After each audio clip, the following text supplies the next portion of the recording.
Hello everybody and welcome to the Drydock, episode 406. This week the questions are taken from guides 475 and 476 on the Ibuki class armoured cruisers and the Russian armoured cruiser Rurik, the Wednesday videos on overgunned warships for fun and profit and should Admiral Trowbridge have engaged Admiral Souchon and the Goeben with his armoured cruisers, and finally the Friday video on HMS Speedy versus El Gamo under Captain Cochrane. Warrant Officer 2528 asks, who was the most powerful navy left out of the Washington Naval Treaty? Purely on paper strength, probably the Russians.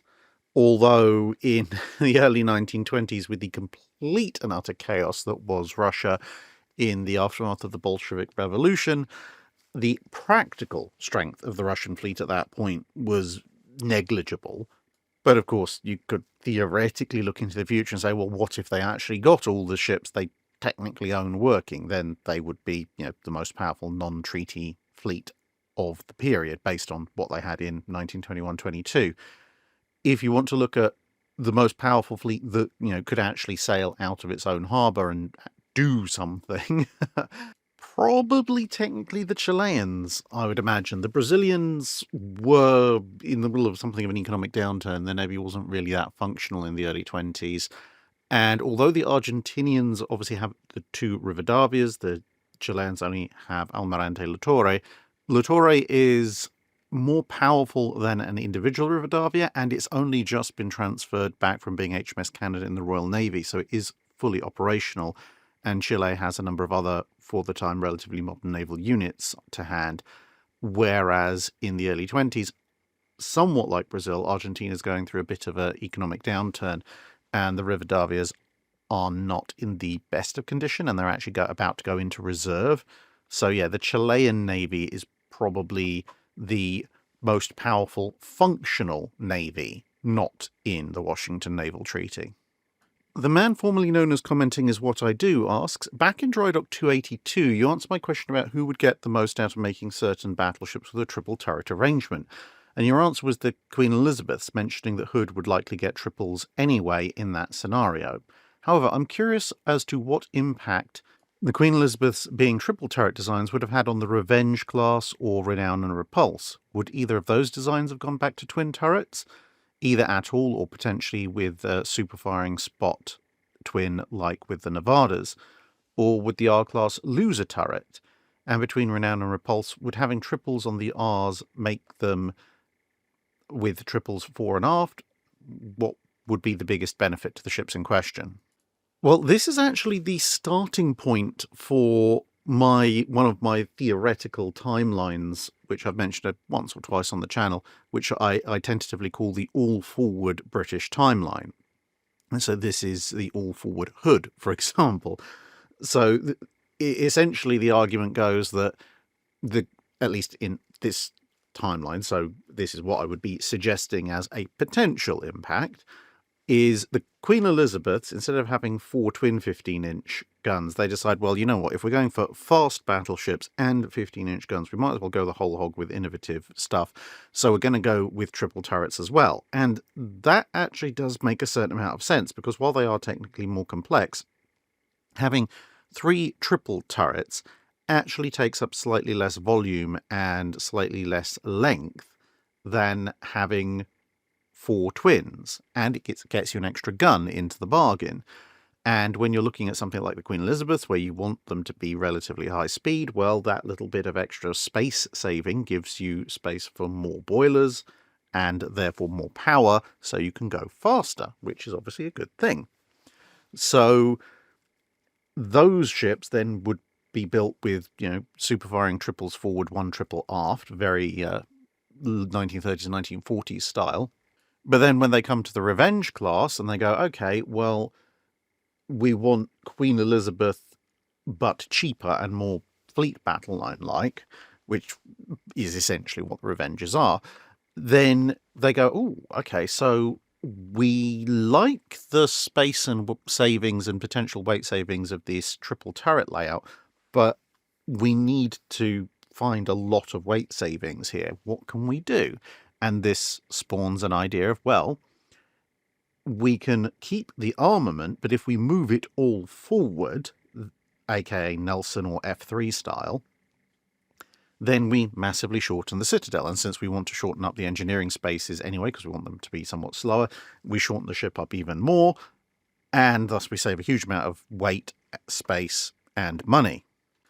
So the Revengers end up being the first all-forward battleships in the Royal Navy, with 9 15-inch guns and 3 triple turrets. Whether you want Nelson style like here or F3 style, it's kind of up to you.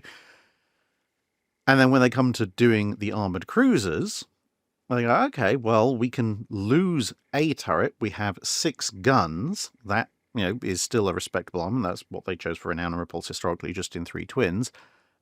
And so you end up with almost a mini Richelieu, where obviously Richelieu has a super firing pair of quadruple 15s. In this case, it would be a super firing pair of triple 15s. And then, of course, again, you've saved a ton of weight and space you can put into a lot of machinery, so you can go really fast, thus battlecruiser.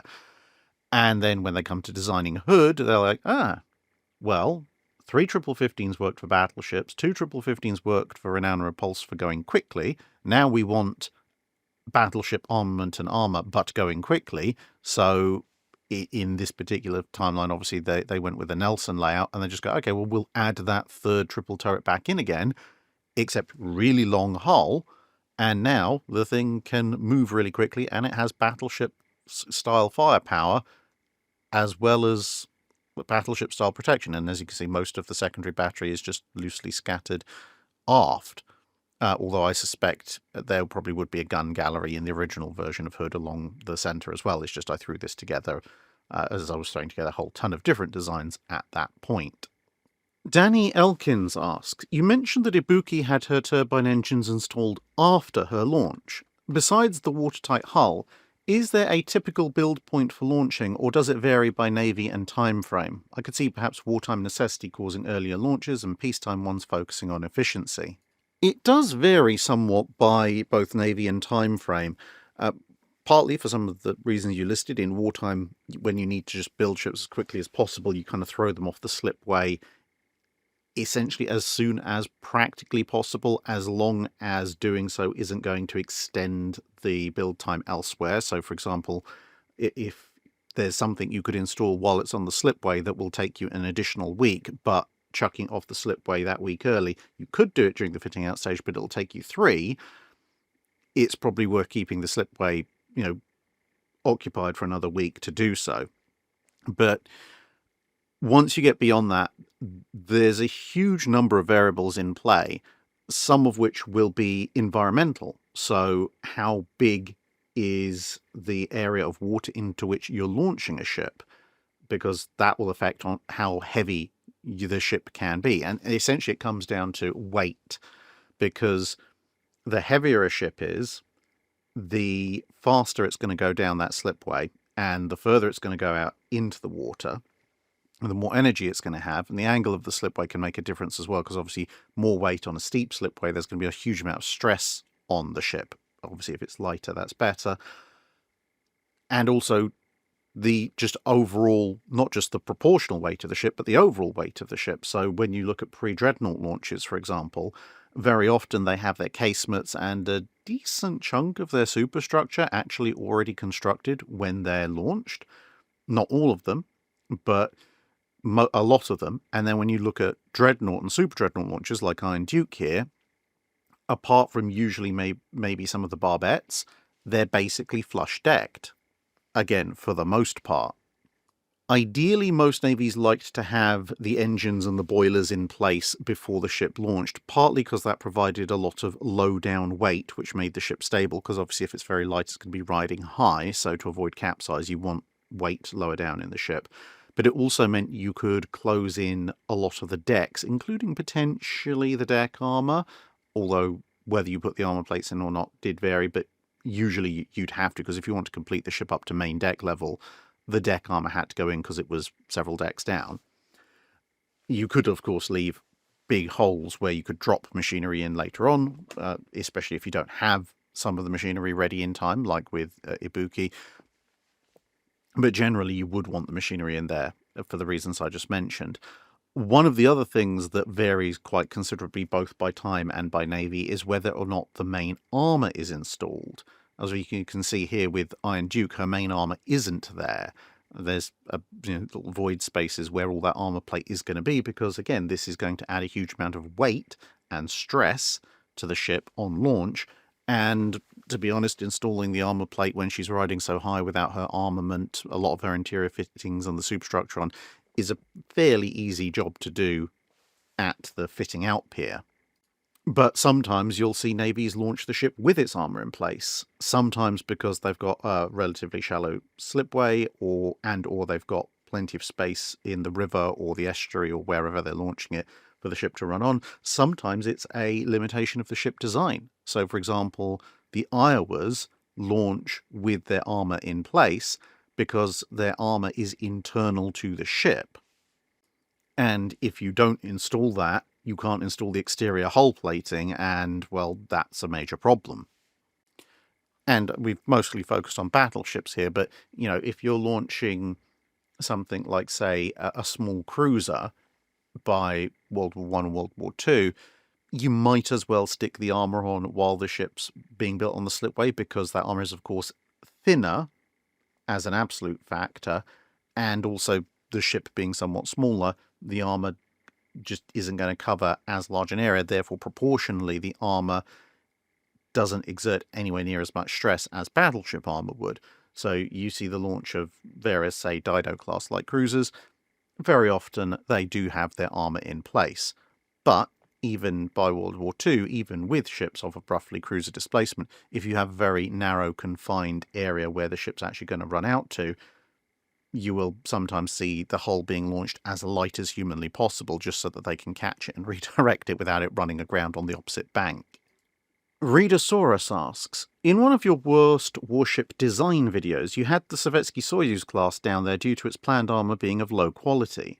My question is, couldn't Stalin have brought in ship armour makers from other countries to show them how to make good armour, like he did with American workers to make cars during the Great Depression? Theoretically, but there are a couple of key differences. Firstly, it's one thing to go, yes, well, the capitalist pigs have managed to work out how to build cars very efficiently while we were in the middle of our glorious revolution to free ourselves from our imperialist overlords, and therefore we are going to exploit their knowledge by getting them over, and then the silly capitalists will tell us how to do everything, and then we will clearly improve on it and do it better, which was essentially the propaganda line internally for the car worker bit, versus the state cannot actually build something on a par with, well, what everybody else has been able to do for 10, 15, 20 years and actually safeguard the motherland. And so we need to bring in said foreign capitalist pig experts to tell us how to do it. We can't possibly admit that we suck at warship building now because we, executed or gulagged everybody who knew what they were doing in the Soviet Union. It's kind of like these days, a lot of countries will go over to some foreign car company and go, hey, well, do you want to come and build a production line in our country so that you can sell more cars slightly cheaper in our country? And then we get the positive PR of having jobs created in our country, and perhaps your shipping costs to other nearby countries will go down. Whereas most nations don't turn around and go, yeah, we don't know how to build submarines. Can you come and help us? Because just admitting it is a massive national security issue. And that's without the politics of Soviet Russia, where everything Soviet is clearly better than everything else, except when it isn't. And then we just easily copy whatever the silly capitalists have come up with. That's not to say some nations haven't, quietly gone under the table to try and figure out how to build submarines again, but generally speaking, they wouldn't want to admit to it, at least in public. Same thing with things like aircraft carriers. But there is another factor, which is that, well, this, at the time, was pretty much top-level military technology, and post-1920, various nations had diverged quite considerably. So before the war, before World War I, that is, the standard of Krupp steel, the material composition, the depth of face hardening, while there was a certain degree of national variation, it wasn't huge. during the interwar period, it diverged considerably more, and people were becoming a lot more secretive about exactly how they made their armor. And so if the Soviets turned around and said, hey, do you want to tell us all the secrets about how to make ship armor?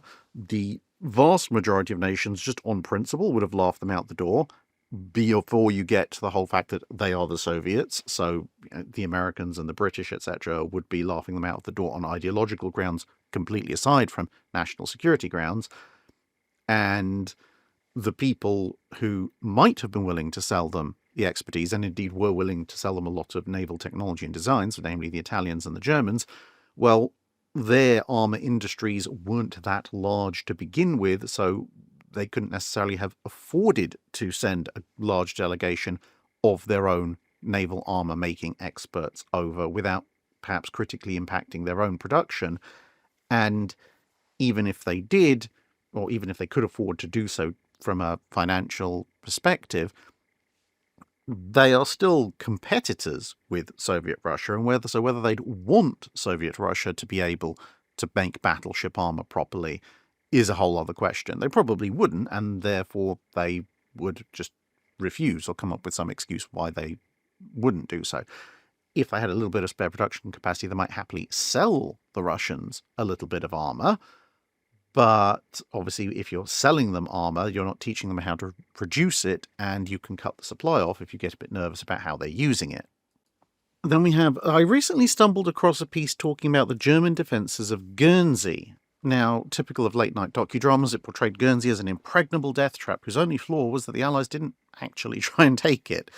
Putting aside all the wereaboo hype, how would you actually rank Guernsey's defences, particularly in comparison to the Atlantic Wall, both at its strongest points and in places like Normandy? And do Guernsey's fortifications actually live up to the hype? Now, I haven't visited Guernsey myself. I have visited Jersey, the other one of the big Channel Islands, and obviously that was fortified in a very similar manner. As you can see here, this is a rangefinder on one of the bunkers. So, looking at the on-paper stats of the defences in Guernsey and drawing parallels to what they were doing in Jersey, it simultaneously was very, very heavily fortified, but also it's definitely not impregnable. So there were a lot of guns, a lot of heavy guns, especially on Guernsey in particular. The heaviest guns were a bunch of 12-inch Russian battleship guns, or ex-battleship guns. But that kind of also reveals one of the bigger weaknesses of the project, the Channel Islands fortification generally, which was that they were throwing everything and the kitchen sink from an extremely random pile of weaponry. So you had World War I and even pre-Dreadnought era French guns, World War I and post-World War I era Russian guns, some older pre-Dreadnought and World War I era German guns, a few captured Czech guns, and kind of the list goes on. So there was no standardization really in the defenses.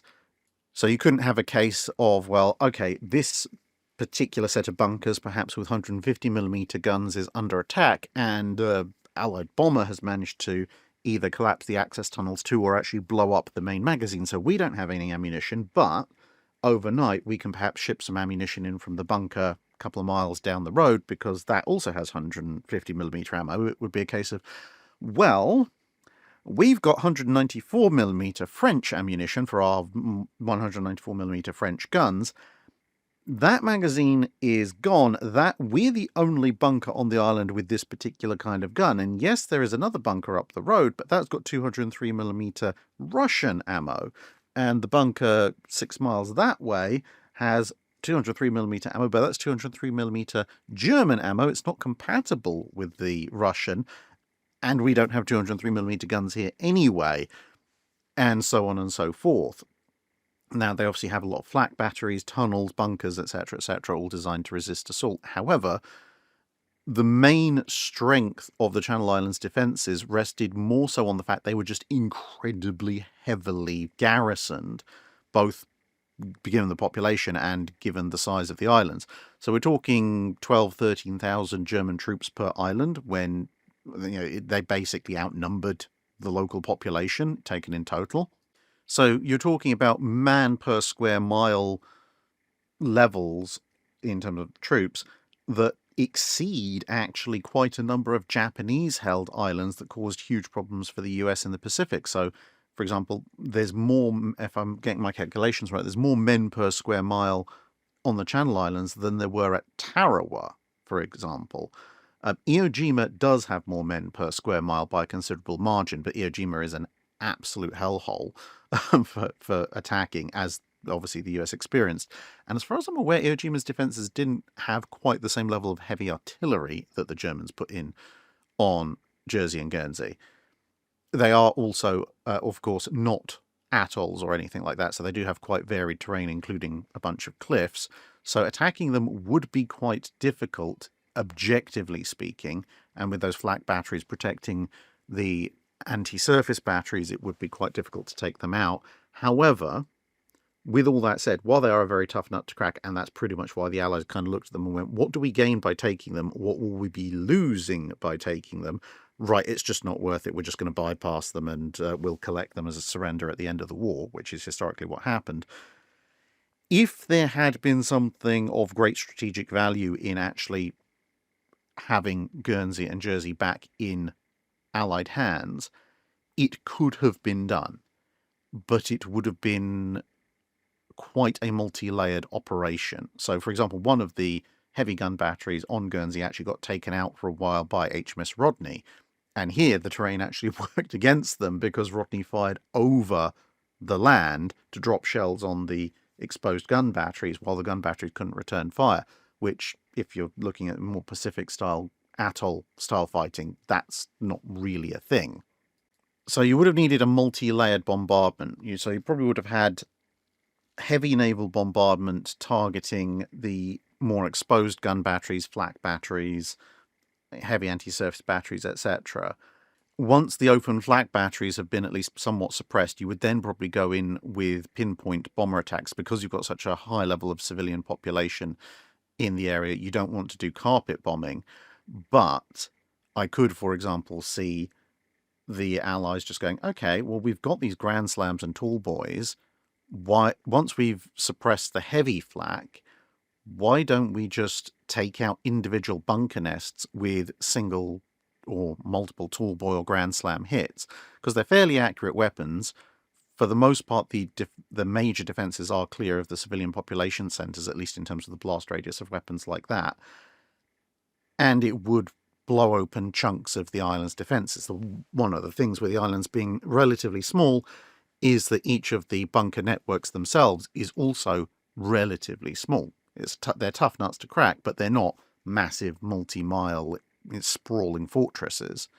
And of course, you could also go for covert commando insertion to open up certain beaches once some major cracks in the defences had been made. And indeed, there were a few commando raids on the Channel Islands that went off relatively well. But it would be, as I said, a very complex, multi-layered operation. It could be done, but it would be costly relative to the gain. Antonius Pius asks, you mentioned that HMS Drudge, if it was sunk in shallow water and settled, could continue to operate its gun in defence of a port. Yamato also thought if it could beach itself and continue to fight, it could likewise be a very tough nut to crack. Is there any instance where this kind of thing actually happened, a ship being sunk or beached and continuing to fight on, and then that was actually decisive, or at least contributed significantly to the successful outcome of a battle or a defence? There were certainly multiple cases of ships ending up on the bottom but still able to fight and contributing to a defence. Whether it was successful or not is somewhat more variable. Canopus famously put herself aground and then engaged briefly with Admiral Spee's units as they approached the Falkland Islands, which contributed quite heavily to Spee deciding to break off his attack. Obviously, the sight of battle cruisers helped with that, but that is a case of a beached ship successfully engaging and contributing to a successful defence of a place. Not necessarily quite as successful, but a number of German warships at the end of World War II were hit by Allied bombing while in harbour. Now, some of them, like the Admiral Scheer, capsized. Others, while they were badly damaged and settled, did manage to settle vaguely upright. and some of them were then subsequently used as essentially gun batteries, heavy artillery batteries, to try and fight off the Soviet advance. Obviously, it didn't work, but it certainly helped the Germans to a certain degree. And in a similar manner, some of the Soviet warships that were sunk in Leningrad also functioned to a certain degree as floating either artillery or anti-aircraft or both batteries to help resist the German assaults. Also, while it wasn't technically a fully successful defence, the Danish defence against Admiral Nelson's attack at Copenhagen was helped quite considerably by the fact that a number of their ships and floating batteries were, again, in relatively shallow water, so even when badly damaged, they weren't at risk of sinking, which obviously encouraged their crews to fight on considerably more. And in a slight twist on that, I suppose, the Japanese were known during the Pacific campaign for occupying various sunken hulks of ships that had tried to supply their islands and obviously been hit by US forces earlier, with essentially holdout parties. And the idea there was not to necessarily afford direct resistance immediately, but to allow the US to establish their beachhead, which essentially pins the US forces in place. So there are now troops physically on the shore, and they have to be supplied. So there is now a kind of a fixed corridor of men and supplies and equipment going to them, where if it gets cut off, obviously the more conventional defenders on the island will be able to inflict heavy casualties on the attackers, possibly even throw them back. And what they do is they'd wait, and then once all of this was set up, then they would appear from the bowels of this sunken merchant ship or whatever and open fire with various weapons, rifles, machine guns, mortars, etc., and cause a fair bit of damage, and they were actually surprisingly difficult to dislodge. Obviously, it wasn't a successful defense in that it stopped the American assault, but it certainly caused an awful lot of problems. And it was actually one of the more major sticking points in the Makin Island campaign, which otherwise, especially in comparison to what was going on slightly further south, was a relatively successful and quote-unquote easy campaign. Random Warehouse asks, what would the ideal navy have been for Germany going into World War II in terms of role, layout, type and design of ships, etc.? That is, assuming the ideological factors that led to unrealistic projects were limited, but not, say, the economic and resource factors. How could they have concealed this build-up and the ship's purpose to prevent, say, more anti-submarine vessels from being built to counter more submarines? I'm working on an alternate history project where Germany has somewhat different institutional, cultural and ideological motivations, so I'd really appreciate the help. Operating within the scope of vaguely realistic economic and resource factors, it really comes down to what is Germany expecting to fight. The Kriegsmarine, for the majority of its existence as the Kriegsmarine, once it took over from being the Reichsmarine, was geared around a naval fight that essentially involved fighting the Marine Nationale. And to a certain extent, the Kriegsmarine of 1939-1940 was not too badly set up to do that in terms of both numbers and the type of vessels they had.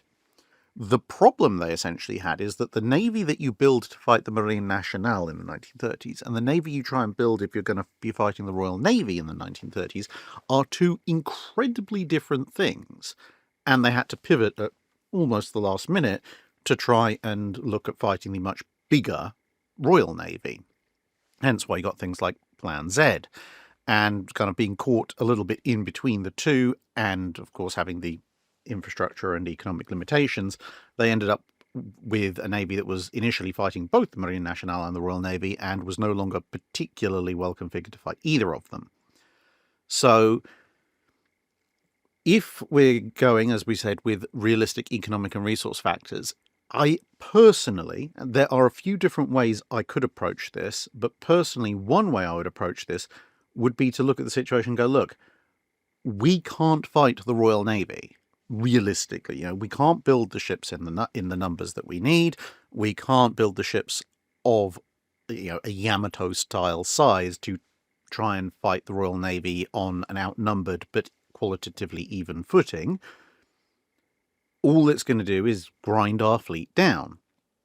Therefore, if doing so is just going to grind our fleet down to not a particularly great end, we abandon that idea entirely and go off on a completely different tangent. So rather than trying to confront the Royal Navy head on, we build a navy that still, if we by luck happen to end up fighting just the Marine Nationale, can fight them, but also could present a very outsized threat to the Royal Navy without them necessarily catching on or being able to easily counter us.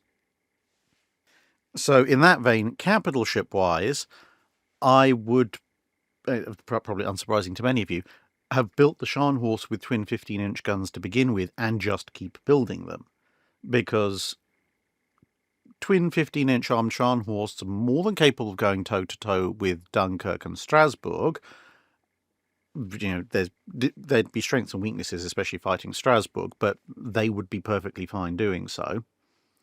And even though they would be notionally 1v1 somewhat limited against something like a Richelieu, if you've just been producing them, you are actually going to have more capital ships in service than the French by 1939-1940, and thus, or at least modern capital ships, and thus, hopefully, you can take out or badly damage one or two of their modern capital ships before they start bringing Richelieu and Jean Bart online, which maintains your numerical superiority, which then obviously will allow you to can at least have an even playing field, if not an upper hand.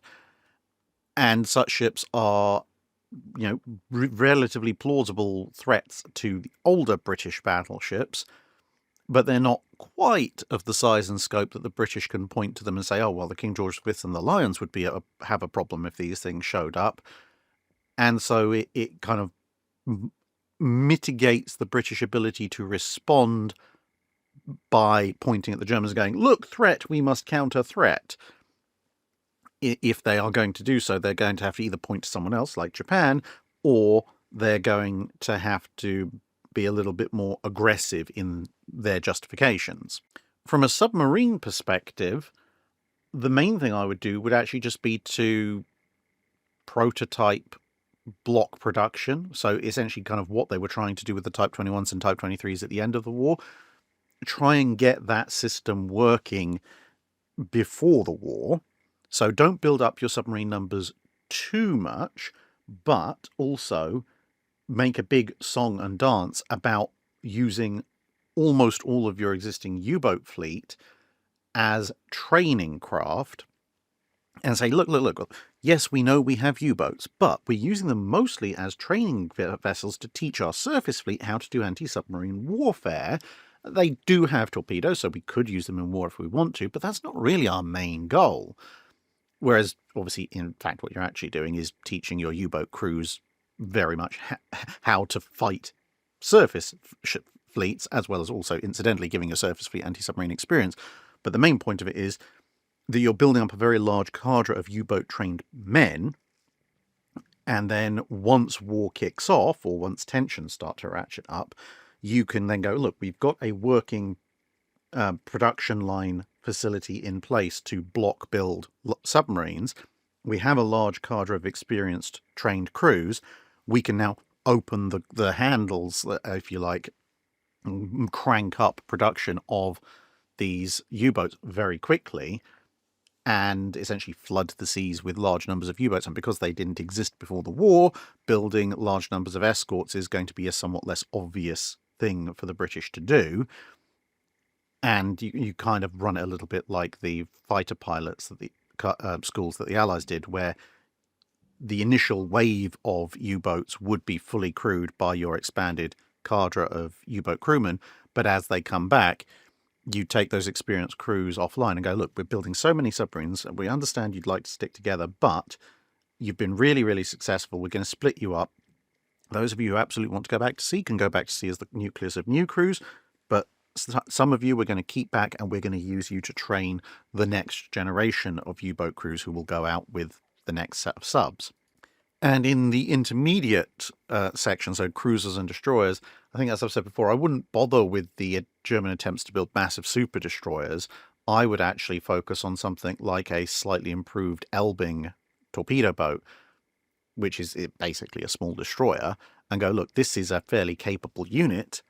It's not quite as large as everybody else's really big destroyers, but honestly, if we build big destroyers, we're only going to have a few dozen at best, and any single loss is going to be really critical.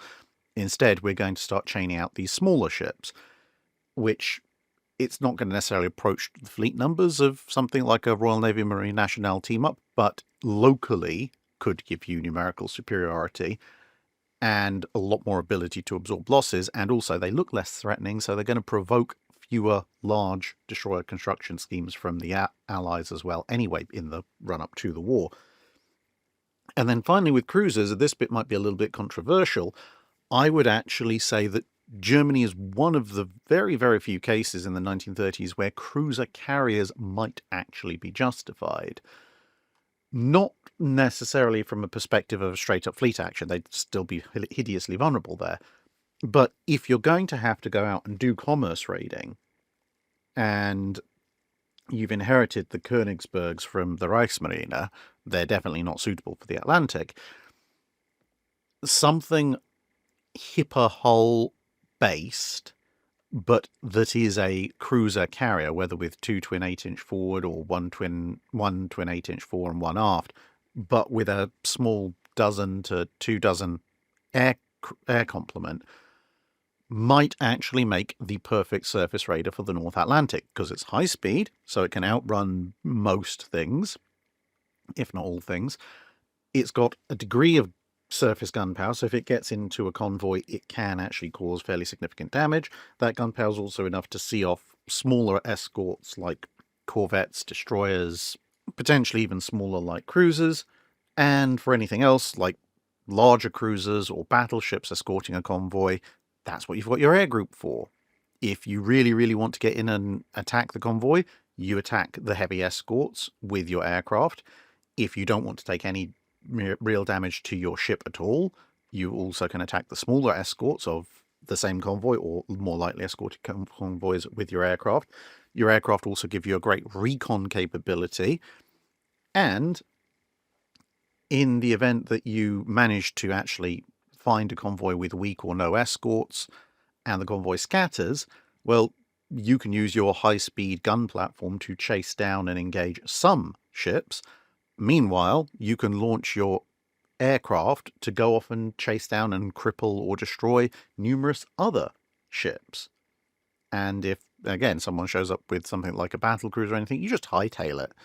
And so that's that. Yeah, as I say, it's not a good fleet unit for a battle line.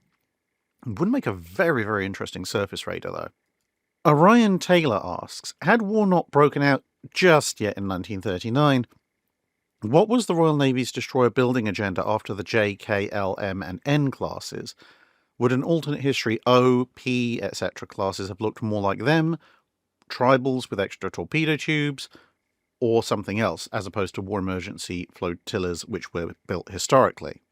It's not entirely clear, actually, as there was a considerable amount of argument going on in 1938 and early 1939 within the Royal Navy as to what exactly the next generation of destroyers should be after the L class, the M and the N class being under discussion at the time, and then obviously what they're going to do moving forward. There were 3 essential lines of thought, and it depended which faction of the Navy you were in, which one you would support.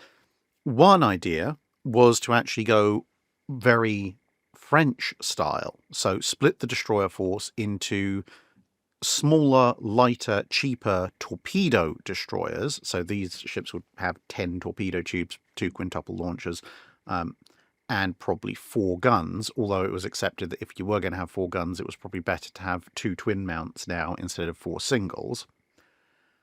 And then those would be complemented by much, much larger fleet destroyers, and these would be much more heavily gun-based. And the idea of that was essentially a tribal-like design, i.e. a 4 twin gun design, but incorporating the advances both in gun design and hull design that had been made in the J's, K's, and L's. So they weren't entirely sure what that was going to look like, and whether maybe they would go with a 6-gun design to get another set of torpedo launchers back or not. There was quite a push for that. But they were also looking at, well, there might be a new type of 4.7-inch gun. There might be dual-purpose 4.5s coming in. So the exact details of that weren't necessarily clear, but that faction was looking for was a 2-to-1 ratio of small destroyers and large destroyers. Then there was a second faction that was looking at what they called the intermediate destroyer. So this would be kind of part way between the big Ks and Ls and tribals and the smaller interwar standard 4-gun ships. And a lot of that work looked at, again, having 2 twin mountings, but with a strong emphasis on night action and obviously radar still being a fairly new thing. There was also quite a high demand for a star shell gun. So instead of going with a 6-gun design, they went for, at first, a 4-gun design with 2 twin mounts up front, which might sound very familiar to those of you who are familiar with the weapon and battle classes. But they very quickly ended up putting 1 twin forward, 1 twin aft, a lot more light and medium anti-aircraft weaponry, which might be interesting to some people, but also then a single star shell gun, whether that be in the forward superfiring position or somewhere amidships. It depended on the design option they were looking at. And this intermediate design kind of percolated through multiple different variants, but people kept coming back to, well, it's approximately the same size and displacement by the time all is said and done as the J-class, which were slightly smaller 6-gun destroyers prior to the Ks and Ls and eventually subsequently the Ms and the Ns. So if it is about the same size, well, it's a 5-gun design that's the same, roughly the same size, roughly the same cost. Why don't we just build more Js?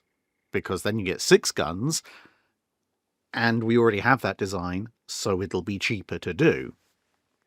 And the third faction was a sort of a mild combination of either just jumping straight to that and going, okay, let's just build more J-class because they give us a nice balance between armament and size and cost and incorporate most of our more modern ways of thinking. But also that faction was mostly pointing at the J-class as a potential repeat, largely on cost grounds because people were freaking out about that a little bit. And realistically, a lot of them were looking at the Ks and the Ls and going, we'd actually rather just do a slightly improved version of those instead, but if we have to, we'll settle for repeat J-class. They did also look at a tribal that retained all 4 twin mounts plus 2 sets of torpedo launchers, but they decided that that would be far too long and unwieldy a vessel for a destroyer. And these arguments were still going on in early 1939, during which time they were being told repeatedly and more loudly, prepare an emergency flotilla design, we need to go to this. And essentially the arguments, still ongoing, just kind of die off as they switch over to producing the O and P class emergency flotillas. Captain Seafort asks, you mentioned that during the Age of Sail, ships usually only hoisted colours when they needed to identify themselves to avoid wear and tear, and to allow for potential ruses such as the one that Cochrane used. By the Second World War, though, as you mentioned in your final video on the British Pacific Fleet, the White Ensign flew continuously in wartime as long as a ship was at sea. When and why did the former practice die out, and the latter grow in its place? There are a number of factors involved, some based on practicality, some based on pride, a non-exclusive list of which would include things like the fact that, well, by the mid of the 19th century, the Royal Navy actually settled on having a single ensign, which was the White Ensign, whereas before you had the Blue Ensign, the Red Ensign, and the White Ensign, and you might end up switching between them at various times. So you couldn't really say, well, we flew this ensign because, well, you might come under somebody else's command and have to swap ensigns out if you were trying to fly them continuously. Another, perhaps slightly practical issue was the fact that, well, being steam vessels, they had to come into port on semi-regular basis, whereas in the 18th and early 19th century, if you're a sailing vessel, you could be at sea for months or even years, and there's only so many flags you can go through. Also, flags became a lot more easy and cheap to produce, which helped. But on a warship, steam warship at sea, there was a fairly high chance, if you had a couple of dozen white ensigns on board in the late 19th century, it would be physically impossible for you to wear them all out before you got home or got to a friendly port where you'd need to refuel anyway, and you could pick up a bunch more. So it became possible to just essentially chain white ensigns along as each one wore out. Whereas if you were out for 3 or 4 years in the middle of nowhere, in the middle of the 18th century, you could run out, or even if you had 3 dozen ensigns aboard, you could run out pretty quickly if you kept flying them all the time. There was also the fact that as warship design in the 19th century began to diverge very heavily from merchant ship design in overall appearance at a distance as well as detail, you ended up with the fact of ruses, as in, flying a different flag to pretend to be a different ship, became a lot harder to pull off because warships built by certain nations had very distinctive profiles, and just flying somebody else's flag wasn't likely to fool many people, except in very rare circumstances where you perhaps flying your flag and you were in a ship that had been built by another nation. Well, you might then at that point get away with it, but then that nation was probably your ally, so you didn't need to anyway. And particularly in the British Navy, there was also an element of pride that had come in, because even though the Royal Navy was fairly dominant during most of the Napoleonic Wars, it was still a knockdown, drag-out scrap for global dominance, and there were moments when the Franco-Spanish forces were a considerable threat, and so you had to be a little bit sneaky and a little bit covert about exactly who you were and what you were doing at times. Whereas during the Pax Britannica, the 19th century, as the Royal Navy grew to become and maintained its position as the largest and most powerful navy on the planet, there started to become more of an attitude of, well, why do we need to hide who we are? It doesn't matter if everybody knows who we are, because A, no one's going to mess with us, and B, if they're dumb enough to mess with us, they better, well know exactly who they're messing with, because they're going to provoke an absolute storm coming down on their heads. And so actually it's kind of a weird peacekeeping thing, because don't mess with the white ensign, essentially. And if they are dumb enough to actually do so, then, well, we will obviously then proudly fly our flags and engage them with the reasonable confidence of victory. And if we don't win, then, well, the next 16 million ships that show up after us definitely will, and we won't disgrace them by having not shown our colours. And that attitude was kind of the one that was going into the 20th century. When, of course, obviously in the early 20th century, Britain still had the biggest and most powerful fleet around. Slow Pixie asks, following up from Drydock 404 Part 1, I found some data about the Swedish short cannon. While I couldn't find direct stats about them, I've been able to find the measurements for Russian short guns that were built on the Swedish pattern, and I've checked their weight against the weight of guns recovered from the wreck of the actual Kronprinz Gustav Adolf, which is the only data available online for the Swedish guns as far as I could find, and they match pretty much perfectly, so I think it's safe to assume these values are representative of the Swedish weapons. Having done the conversion from the Russian units of measure, it turns out that the short 24-pounder had a 5.95-inch bore, a length of 7.4 feet, 15 calibers, and a weight of 2 tons, and the short 36-pounder had a 6.81-inch bore, a length of 7.9 feet, 14 calibers, and a weight of 2.8 tons, which, if I'm not mistaken, would make these guns about 10 to 15% shorter than long guns of the same caliber. If this data is correct, does your conclusion in the previous answer that roughly a 30% loss in muzzle velocity and penetration compared to a long gun of the same poundage and the use of half charges still stand, or is there a gap in power smaller than that? Well, in my previous answer, I was relating from gunnery experiments that had looked at halving and doubling gun barrel length as well as halving and doubling charges. So in this case, where we're looking at somewhat shorter guns, but certainly not half-length guns, we still don't have information on exactly what charges they'd be using, but assuming that they're using either the same or very slightly reduced charges compared to the average 24 or 36-pounder, the interesting thing is that at 2 tons, the short 24-pounder is almost exactly the same weight as a standard long 18, and at 2.8 tons and about 8 foot long, The short 36-pounder is, compared to the average 32-pounder of the period, just a fraction lighter and just a fraction and a little bit shorter, although there were some somewhat short 32-pounders, not absolute short, but shorter 32-pounders, which actually had a very similar gun barrel length and weight from the 1820s, 1830s. So given that you'd probably expect at least a similar, probably slightly larger charge in the short 36 that you're describing compared to the average 32-pounder, simply because, well, it is a somewhat larger gun, and a 10 to 15% overall reduction in length, that's probably going to give you a 5 to 10% loss in muzzle velocity, which when you plug it into a kinetic energy equation would mean that the short 36, because of that slight loss in muzzle velocity, and of course kinetic energy is mv squared, so the velocity is the much more important part of the equation, gives you about a 7 to 9% reduction in kinetic energy at the muzzle compared to a long 32.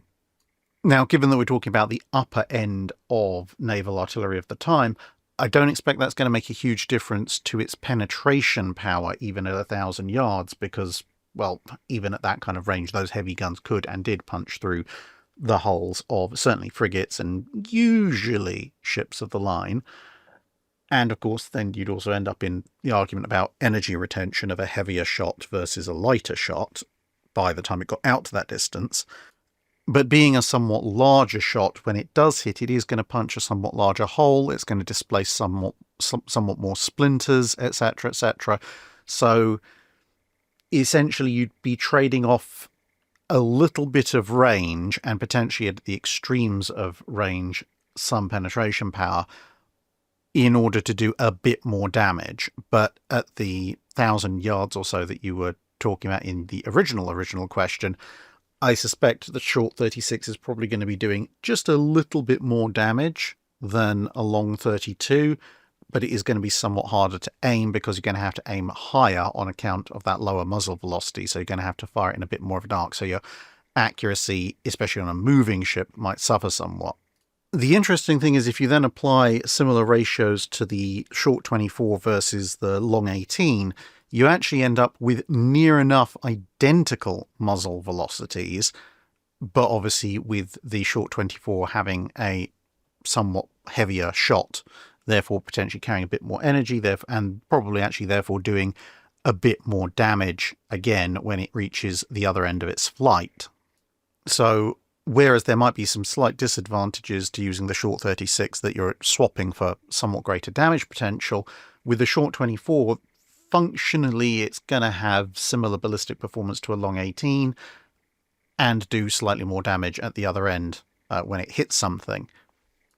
The main disadvantage in that case would just be that obviously it's going to be somewhat quicker and less exhausting to load multiple rounds of 18-pounder shot as opposed to the heavier 24-pounder shot, just because it is heavier. The only big caveat hanging over that, of course, is charge size, which we still don't have data for, because in this case, I'm assuming similar or fractionally reduced charges to a standard 24 or 36-pounder, as opposed to, given that, you know, as those gunnery records say, in short barrel guns, you very often do reduce the charges. If they do have a somewhat reduced charge, you might end up with a slightly greater drop in muzzle velocity, which then may limit range and damage at extreme range, but you're still at the kind of medium ranges and shorter ranges where you'd expect most Baltic fighting to occur. The simple larger nature of the shot would still do more damage, but you'd be at a disadvantage at longer distances. The Rogue Chief asks, not a naval history question, but a nautical engineering question. How do the traditionally designed Great Lakes freighters manage to last as long as they do? Such a long hull with a narrow beam looks like it should have more cases of shear breaks than they actually have, especially given the waters they operate in. Yet some vessels built before World War I managed to keep sailing during the space race days, and the Arthur M. Anderson alone was launched in 1952 and still sailing as of the time of this question, nearly 75 years later. While, yes, a long, relatively lightly built freighter, compared to a warship, obviously, with a fairly narrow beam isn't necessarily the world's most survivable design long-term, There are some rather unique circumstances on the Great Lakes. In some ways, the Great Lakes are a bit like the Mediterranean. They're very nice and calm and placid, except when they aren't, and then they will absolutely do their level best to try and kill everything on or near them. And when it comes to the Great Lakes, those weather patterns are somewhat predictable, luckily, with weather forecasting, obviously mostly concentrated in the winter season, but also because the Great Lakes are very large in terms of just general geography, but in terms of freighters, the distances involved are relatively speaking short, because we're talking about voyages that can take days as opposed to, obviously, in the open ocean, if you're trying to cross the Atlantic or the Pacific or something like that, you're talking about weeks. And that means that once you factor in loading, unloading, and maintenance times, statistically, a Great Lakes freighter is somewhat less likely to encounter one of the vicious storms that, as compared to a freighter at sea, whereas if you're 2 weeks into a voyage across the Atlantic and a storm blows up, you don't have any choice about whether or not you're going to have to ride through it. And of course, if the storm looks like it's going to be particularly vicious on the Great Lakes, you do just have the option of not sailing, because if it's only going to take you 12, 24, maximum maybe 36 hours to make the voyage, then given the fate of some Great Lakes freighters that have sailed through those storms, it's much better for everyone to just go, you know what, take half a day off, and when the worst of it's blown out, then we'll actually head out, and it's just better for everyone. So as a result, overall, unless you get caught in a really, really bad storm by luck or circumstance, the average Great Lakes freighter is not going to experience quite the same levels of extreme stress that an oceanic freighter regularly would. And therefore less stress, therefore less wear and tear on the hull, therefore they would last longer.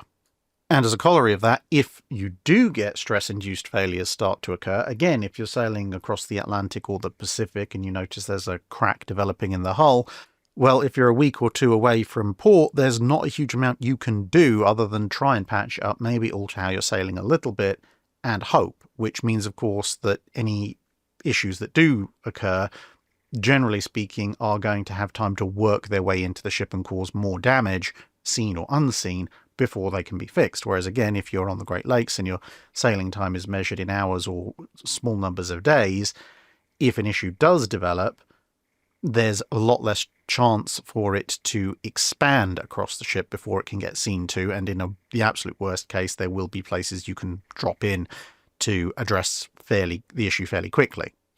So essentially it comes down to the fact that yes, the design is more vulnerable to extreme stresses, but on average, the ships are much less likely to experience those extreme stresses compared to true oceanic freighters, and therefore without those extreme stresses, the hulls will last as long as they were, built quality-wise for.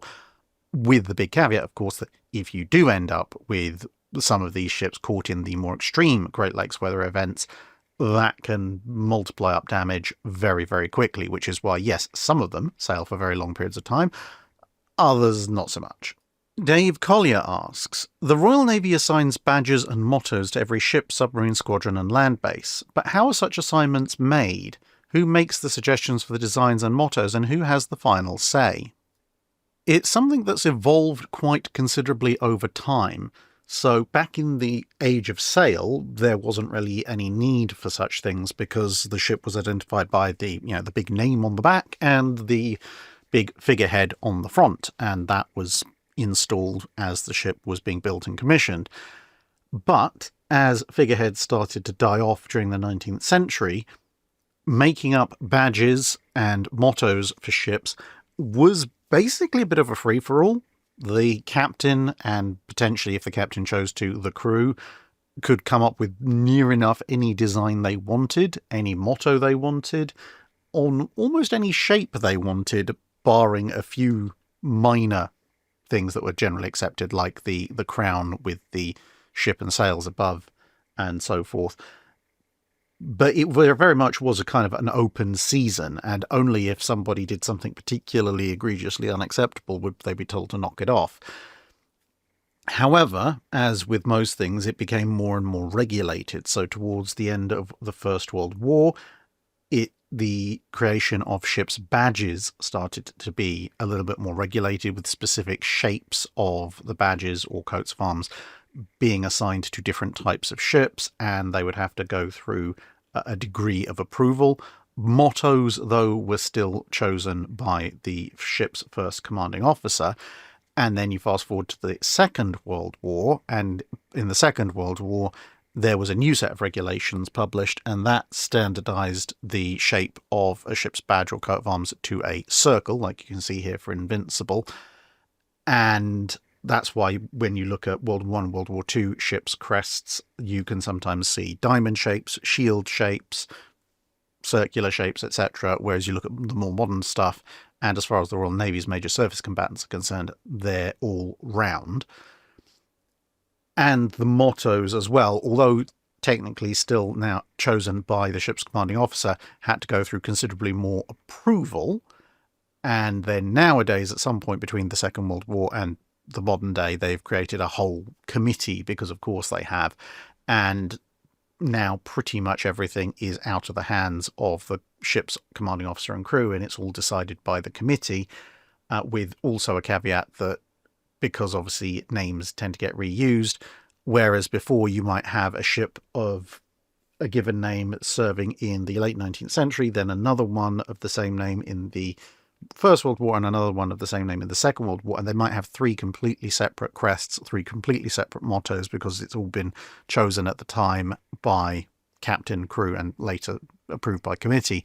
Nowadays, the most common procedure is to reuse the motto of the predecessor ship, and to a certain degree sometimes also very heavily reuse the badge, or at least use very heavily influenced elements of the badge.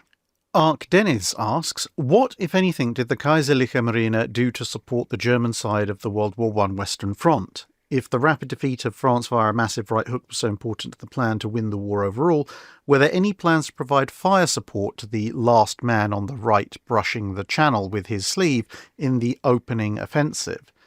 And how about after it all stagnated? Did they look at the British monitors and think, good idea, or anything like that? Not in those kinds of terms, no. Simply because when it became clear that you're going to face off against not just the Marine Nationale but the Royal Navy, the Kaiserliche Marine was very aware that plunging any substantial portion of its forces into the Channel or along the Channel coast to support the German army would result very quickly in either that force getting torpedoed and mined to pieces by whatever forces were in the Channel, or they get torpedoed and mined to pieces by the forces in the Channel and then cut off and destroyed by heavy capital units moving down from the North Sea.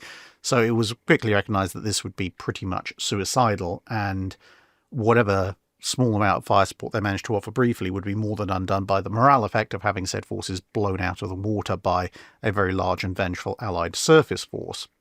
And once the whole thing stagnated, well, the Germans still didn't have anything close to naval supremacy, so they couldn't really do things like the British could with monitors and shore bombardment.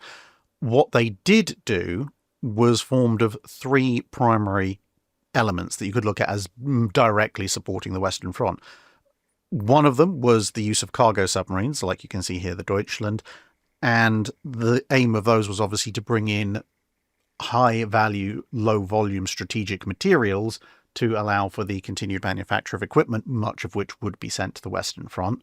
And in terms of more direct support, you had things like the Flanders Flotilla, so the basing of destroyers, torpedo boats, and U-boats of a relatively short-range nature as close to the front as possible, not for direct fire support for the German troops, but to attack, sink, and hopefully deter the various supply ships that were ferrying men and equipment and supplies back and forth between Britain and France, on the basis, of course, that if you sink a ship with a bunch of troops on board, those troops can't get to the Western Front, and similarly with guns, ammunition, food, etc., it all diminishes Allied strength that's available on the Western Front. There just wasn't the time or the ships available to do direct fire support for the most part, though.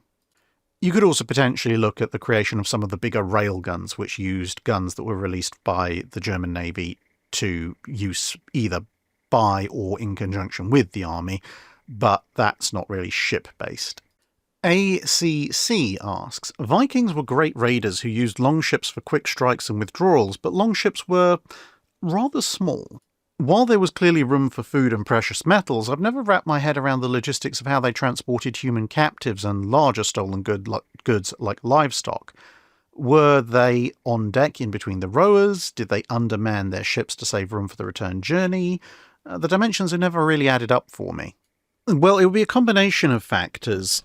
The typical longship did get relatively broad amidships, round about where the mast was. So whereas if you were a forward end or aft end rower, you might not have a huge amount of space between you and the guy who was rowing the oar opposite to you.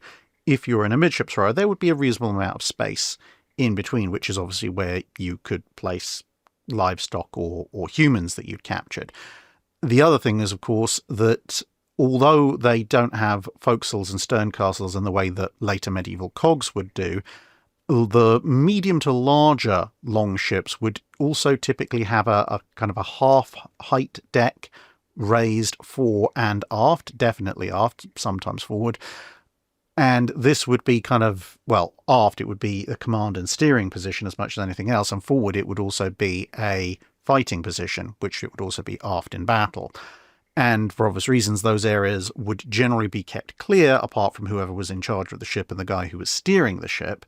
And so that would offer a bit more deck space for larger, self-loading cargo, if you like, such as cows, sheep, chickens, and people. You would also, of course, have potentially taken some casualties while you were on your raid, and that might free up a bit more space as well. So you did have some room on longships to transport people and livestock. Not a huge amount of space, but enough for a reasonable number of such captives. And then multiply across by the fact that Viking longships rarely travelled alone, and suddenly your transport capacity will go up a fair bit. And factor in, of course, that it usually would only take a few days to travel between, say, the coast of Britain and either Denmark or Norway or wherever they were coming from. So you didn't have to worry too much about long-term comfort. It was just a case of, well, hey, yeah, you sit there for the next 24 to 48 hours and then we'll see what we do with you. Captain Oblivious asks, I was reading about the sinking of USS Liscum Bay, and the article mentioned that in order for Japanese submarines to more easily locate the US fleet, a Japanese plane dropped a type of signal buoy that the subs could detect and lead them to said fleet. What principle did this work on? Radio, visual, sonic, etc.? And did other navies employ similar devices?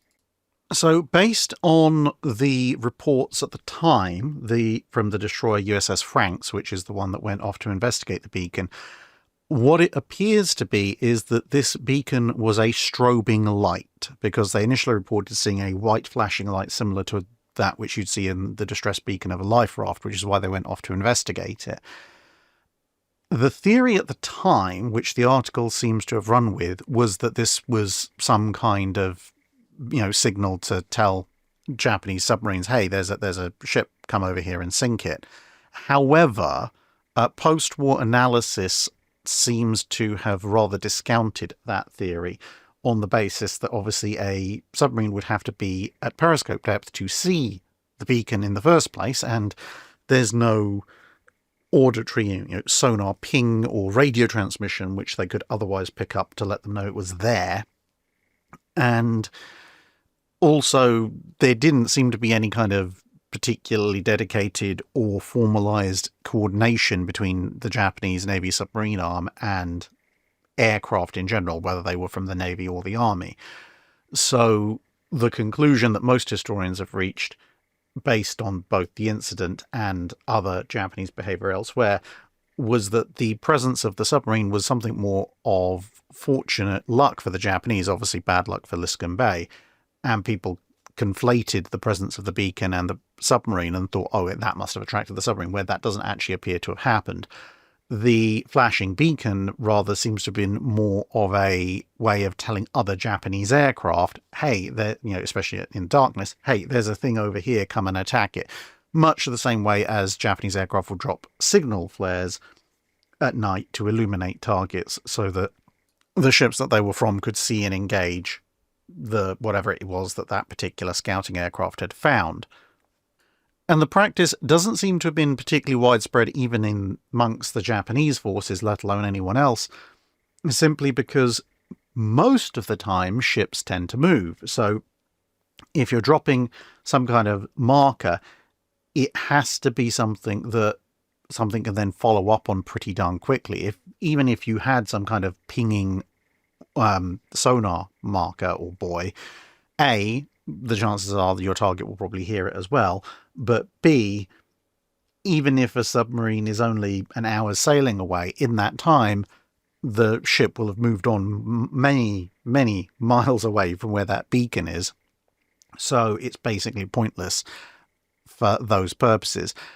As a limited way of drawing in other aircraft, even then, other aircraft have to be in the area, and the target has to be relatively static. So if you're talking about ships patrolling off of an invasion beach, for example, or an area where an invasion is taking place, which is what Liscombe Bay was doing, then there is a certain benefit given that there would have been multiple Japanese aircraft in the area, and they could have gone, oh, flashy beacon, right, let's go and attack whatever that is, because the response time would be in the order of minutes, which, would serve to the target's still going to be in roughly the same area.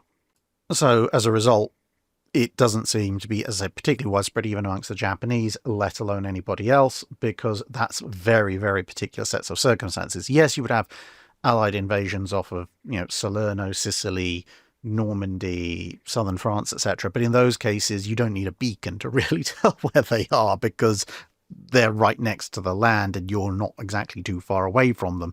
So it's pretty easy to find them. This kind of thing only really applies, as I said, if you've got lots of aircraft patrolling at night and they need some kind of, hey, there's a target over here marker when they've flown from very long distances away and aren't particularly familiar with the immediate surrounding area. And that really only applies to a handful of situations in the Pacific War. And that brings us to an end for this week's Drydock. Thank you very much for listening, everyone, and I hope to see you again in another video soon. Bye for now.